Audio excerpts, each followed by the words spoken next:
28 সমষ্টিত আপোনালোকৰ যিহেতু প্ৰাৰ্থী নাই খেলৰ অনা নাছিলে আপোনালোকৰ প্ৰাৰ্থী কিবা কিন্তু কাৰণ আমি যিহেতু ইণ্ডিপেণ্ডেণ্ট কিবা বুলি আপোনাৰ কোনো ধৰণৰ একশ্যন কিয় নহ'লে আমাৰ কোৱাৰ পিছত বহি ৰৈছে আমি শ্বুট কৰি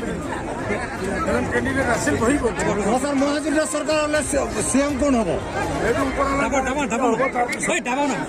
আপনারা